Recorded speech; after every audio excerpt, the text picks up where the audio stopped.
ఇద్దరి యంగ్ హీరోల మధ్య పోటీ అంటే చాలా రసవత్తరంగా ఉంటుంది.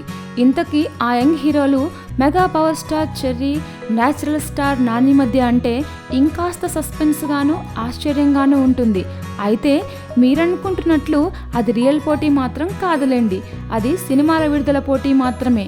అసలు విషయంలోకి వస్తే ఈసారి దసరా పండుగ టాలీవుడ్ మహారంజుగా సాగుతుంది. ఇప్పటికే 3-4 సినిమాలు విజయదశమికి తేదీలు ప్రకటించి ఆ సమయానికి వచ్చేలా సిద్ధమైపోతున్నాయి.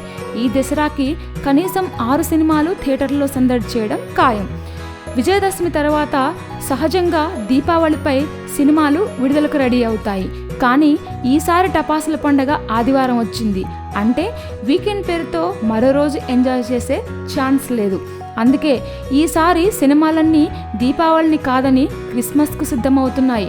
క్రిస్మస్ కూడా ఆదివారమే వచ్చింది. అయితే ఆ వారం మొత్తం ఎక్కువ మందికి హాలిడేస్ ఉంటాయి కాబట్టి ఈ పండుగకు సినిమాల విడుదల జాబితాలో రామ్ చరణ్ నటించిన ధృవ డిసెంబర్ 17న గీతా ఆర్ట్ సిద్ధం చేసినట్లు తెలిసింది. న్యాచురల్ స్టార్ నాని, దిల్ రాజు కాంబినేషన్లో రూపొందనున్న నేను లోకల్ను క్రిస్మస్కే విడుదల చేయాలని చూస్తున్నారు. ఇక వెంకటేష్ మొదలుపెట్టనున్న గురు మూవీని 2 నెలల్లో పూర్తి చేసి డిసెంబర్ 19న విడుదల చేయాలని భావిస్తున్నారు. సో క్రిస్మస్కు కూడా థియేటర్ల నిండుగా ఫుల్ షోలే అలరించనున్నాయి.